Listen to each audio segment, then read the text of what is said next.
जैसे हस्बे वादा हमने कहा था कि आपके ज़्यादा से ज़्यादा सवाल ऐड करेंगे, तो सिट साहब सबसे पहले उमर साहब हैं दुबई से, क्या पूछना चाह रहे हैं आप? जितनी तादाद नौजवानों की इस टाइम है और उनके तासुरात कुछ अच्छे नहीं हैं इस्टेब्लिशमेंट के बारे में, और आने वाले 4-5 सालों में और भी नौजवान आ जाएंगे, वोटर भी आ जाएंगे। इस्टेब्लिशमेंट ये प्रेशर बर्दाश्त कर पाएगी और साथ में ये पार्टियां भी, क्योंकि जो कुछ करती है इस्टेब्लिशमेंट, आगे कुर्सियों पर तो ये बैठे हुए हैं और इन्होंने वोट भी पब्लिक से लेना है। आयशा, ये बहुत अहम सवाल है। ये पाकिस्तान का जो फ्यूचर है ना, इसका जवाब जो है उसके साथ ताल्लुक़ है। It's a very important question. वजह तो इसलिए कि इस दफ़ा भी ये जो नौजवान तबका है उसने सारी टेबल्स को पलट दिया, क्योंकि जितने नए नौजवान आए हैं आफ्टर 5 इयर्स, उनकी तादाद कोई 2 करोड़ के करीब जी। है, और इतने ही फिर आगे आने वाले हैं 5 साल के बाद। जी। इन्होंने तो तबाही कर दी है। इनको ना इस्टेब्लिशमेंट समझ सकी कि ये क्या चाहते हैं, ये इनकी सोच क्या है, ना इनको नून लीग समझ सकी। और पीपल्स पार्टी को ज़रूरत नहीं समझने की। वो और वोट लेते हैं वहाँ। नौजवान हो या जो भी हो, सिंधी नेशनलिज्म का वोट है। अच्छा। जहाँ आपने कम से कम 2 प्राइम मिनिस्टर्स आपने उनका खून दिया हो, तो ये फिर सारी उम्र के लिए एक किस्म का वोट बन जाता है। अच्छा। हाँ, तो वो उनको फिक्र नहीं है नौजवानों। MQM को फिक्र है, इसीलिए इस वक्त इल्ज़ाम लग रहा है कि MQM जीती भी है कि नहीं जीती, ये जिता दिया गया है। क्योंकि वहाँ भी यही है कि नौजवान जो हैं वो तो इमरान खान को वोट डाला। अब बात यह है कि ये इनको समझने की ज़रूरत है कि ये नौजवान तबका क्यों। अब मैं आपको, जो लोग इंटरेस्टेड हैं इस सवाल के जवाब में, उन्हें चाहिए कि इंटरनेट पे जाएं और वहाँ टाइप करें ब्रिटिश काउंसिल यूथ सर्वे, जो कि 2007 में हुआ था। अच्छा। या 2006 में। ओके। ब्रिटिश काउंसिल लाहौर ने एक यूथ सर्वे, बहुत बड़ा यूथ सर्वे करवाया था। ओके। उसके अंदर जो बच्चों ने, उस वक्त जो यूथ था, उन्होंने क्या जवाब दिए बहुत से सवालों के ऊपर, मुझे याद है जब मैंने वो पढ़ा तो मैं सर पकड़ के बैठ गया। मैंने कहा अगर इमरान खान ये पढ़ लिया ना उसने, और उसने बिल्कुल यही पॉलिसी इख्तियार कर ली कि जो यूथ जो बातें कर रहे हैं, तो ये जीत जाएगा। पता नहीं उसने पढ़ा या नहीं पढ़ा, मगर किसी स्टेज पे उसको भी समझ आ गई, और उसने वही बातें कही हैं जो कि उस सर्वे में लिखी हुई हैं कि अब जो यूथ आ रहा है वो क्या देख रहा है और क्या नहीं, और उसके पास ये आ गया है जी। और दुनिया वो देख रहा है जी। अब दुनिया के साथ आपको कंपेयर कर रहा है। तो वो तो आप पुराने ज़माने तो गए कि ट्रेडिशनल वोटिंग कन्वेंशनल कुछ भी वो सब फारग हो गए। ये अब वो लोग हैं जिनको आज़ादी और आज़ाद सोच का अब एक शऊर आ गया है। They judge themselves, मतलब वो खुद, सारी दुनिया देख रहे हैं। हाँ, खुद फैसला कर लेते हैं नैरेटिव तो अब देख वो के आपका। और जब कर लेते हैं तो वो घर वालों को आके फिर उंगली उठा के करते हैं कि आप क्या करते रहे हैं, आपकी वजह से आप फेल हो गए हैं, आपकी जनरेशन, आप यहाँ तक हमें ले आई हैं कि हमें अब नौकरियाँ नहीं मिलती इसमें। आपने चोरों को और लुटेरों को और इस्टेब्लिशमेंट को और फैशिस्ट को आपने मौका दे दिया, और उसके बाद हमें कुछ नहीं मिल रहा और हम तो मुल्क छोड़ना चाहते हैं। हर सर्वे ये शो करता है कि बहुत यंग लोग जो है वो कहते हैं हम बाहर जाना चाहते हैं। ब्रेन ड्रेन रिकॉर्ड हो रहा है। अच्छा, अब वो ब्रेन ड्रेन भी है और नॉन ब्रेन ड्रेन भी है ना। ज़्यादातर तो ब्रेन ड्रेन उनको तो यहाँ कुछ ना कुछ मिल ही जाता है ना, ब्रेन वालों को तो, मगर जो जिनको नहीं मिलता है वो उसके लोअर क्लासेस है ना। हमारी मेजर एक्सपोर्ट जो है वो मैन पावर की है, not brain power. Middle east countries में ज़्यादा ब्रेन पावर नहीं है ना, स्वाय डॉक्टर्स के जी, और बाकी तो खास नहीं है ना, लेबरर ही है ना। इंडिया की जो है वो ब्रेन पार जाती रही है, लेबर भी गई है, मगर उनकी ब्रेन ड्रेन भी होती रही है। इसीलिए अब आप देखेंगे जो सारी टॉप की मल्टीनेशनल कंपनीज हैं, जिसको भी आप ले लें, उसके सारे को जो CEOs हैं इंडियन, सारे इंडियन, कोई इंडियन अमेरिकन हैं या इंडियन इंडियंस हैं। तो मतलब है कि they have the brain power actually वहाँ से गया है, क्योंकि उनकी तालीम बहुत हाई क्वालिटी की है। उनकी जो इंस्टीट्यूट्स हैं, they very high quality, they produce high quality educated people who can deal with the rest of the world, और वो उनको वो ले जाते हैं बाहर वाले। हमें तो कुछ पूछता ही नहीं है। हमारा तो एक भी CEO नहीं है किसी बिग मल्टीनेशनल का, ठीक है। तो हमारी, मगर ये बच्चे जाना चाहते हैं यहाँ को, नज़र कुछ नहीं आ रहा उनको यहाँ। तो अब इस्टेब्लिशमेंट को भी इस बात की समझ आनी चाहिए, जो मेरा ख्याल है उनको पहले समझ नहीं आई।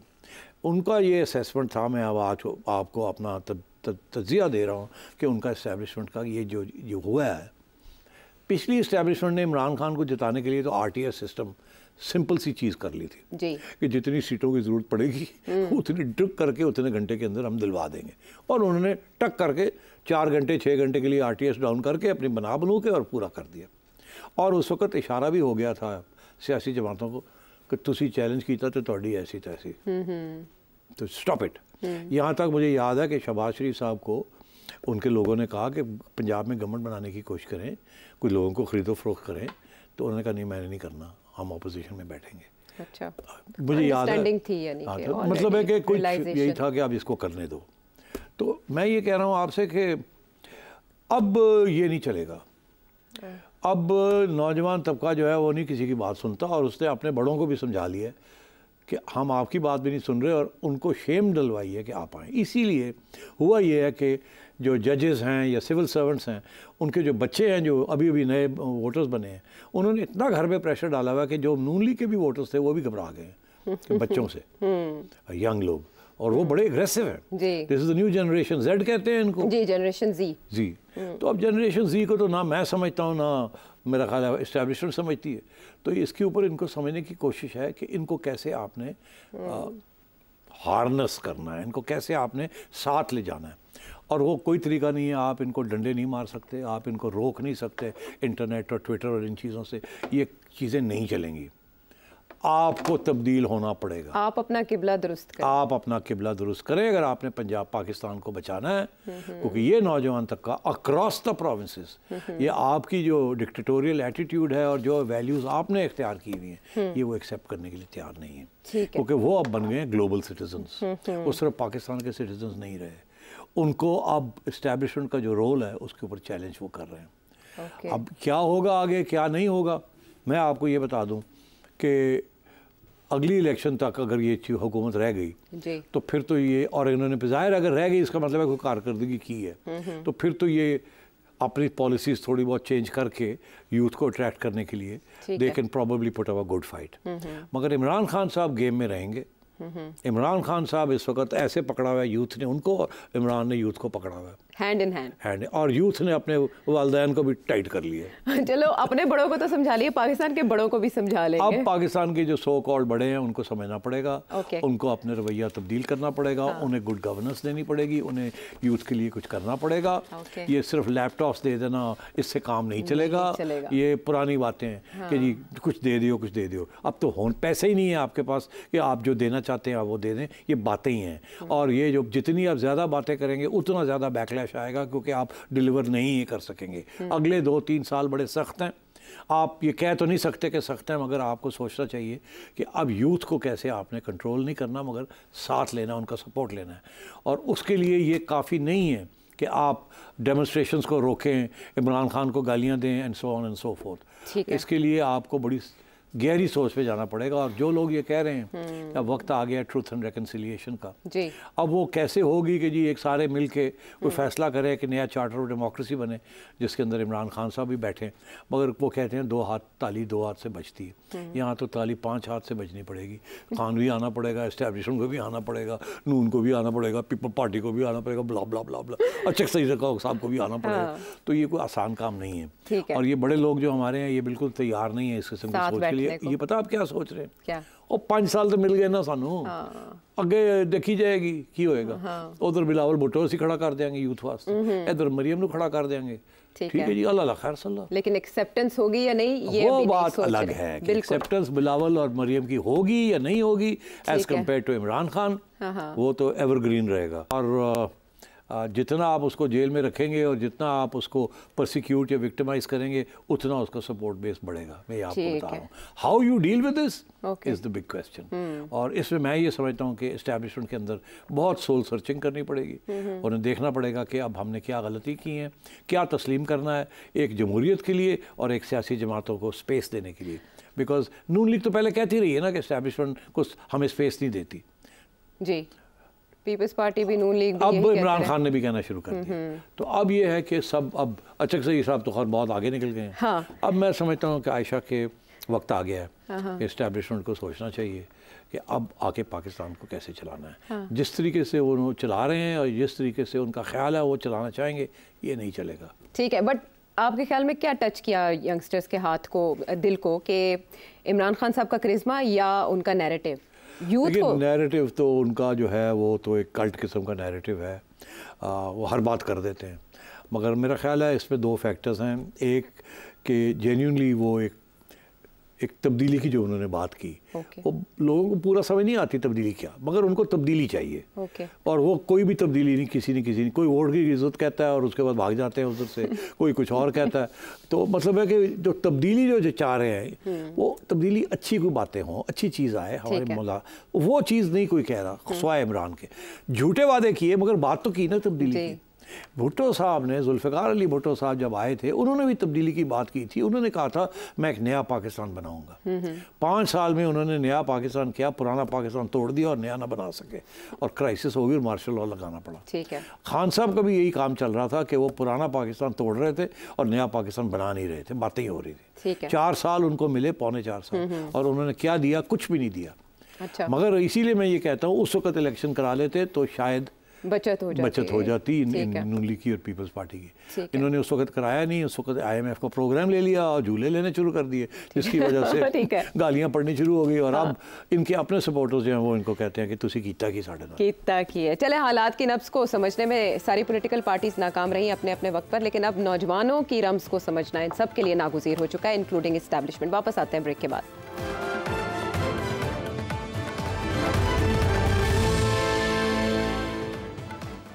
अगला सवाल जो है वो इस्लामाबाद से असद कुरैशी साहब का है, बहुत अहम।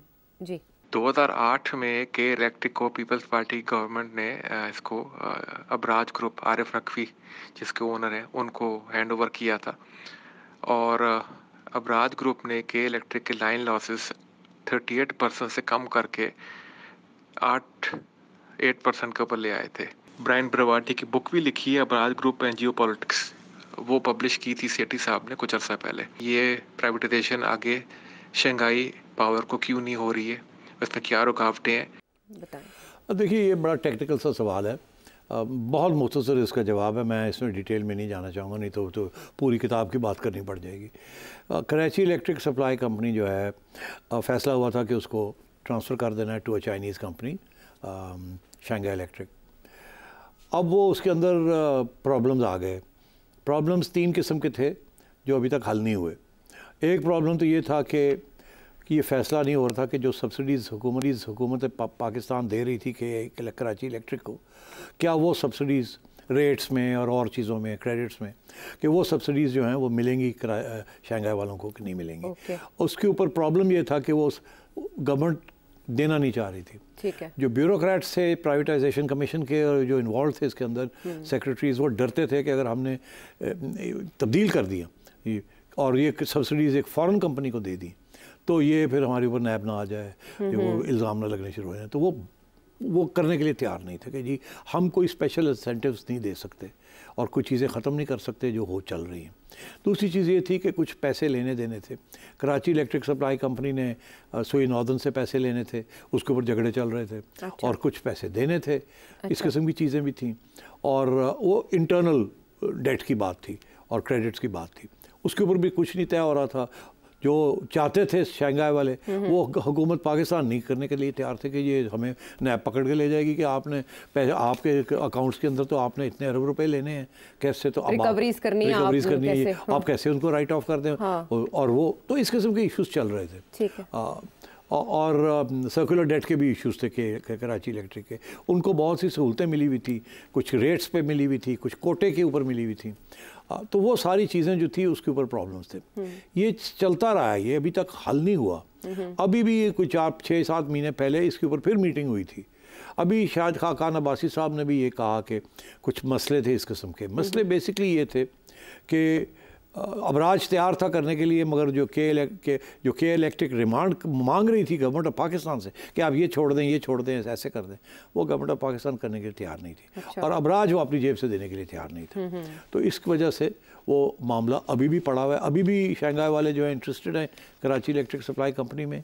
अभी भी वो जो कराची इलेक्ट्रिक सप्लाई कंपनी बेचना चाहती है अपने शेयर्स को, कुछ लोग बीच में पड़े भी हुए हैं और कोशिश अभी भी जारी है कि इसको किसी तरीके से किया जाए। हाँ, बिकॉज अगर वो आ गए तो बहुत इफिशिएंसी आ जाएगी। मगर जाहिर है कि फिर ये जो सब्सिडीज़ है ना, जिसकी वजह से बिजली को कम कीमत पे बेचा जाता है टू स्पेशल टू लोग, वो फिर चीज़ें ख़त्म हो जाती हैं जब प्राइवेटाइजेशन हो जाहिर है। और इस किस्म की प्राइवेटाइजेशन ऑलरेडी लोड आ रहा है। हाँ, तो वो तो पहले तो उन्होंने ये कंसेशंस ले ली थी, अब कोई देने के लिए तैयार नहीं है। बिल्कुल ठीक है, टाइम ऐसा है ना, वो फिर सभी फैक्टर्स इन्वॉल्व हो गए। इश्यूज हैं, ये काफ़ी कॉम्प्लिकेटेड मैटर है, बट वन ऑफ द, इसमें कोई फॉरेन शॉरेन का इशू नहीं है। ठीक है, इसमें इशू यही है कि government of Pakistan is not ready, bureaucrats are not ready कि जी हम साइन करें कि ये भी ले लो, ये भी ले लो, ये छोड़ देते हैं, ये छोड़ देते हैं। वो कहते हैं यार पकड़ के ले जाएंगे।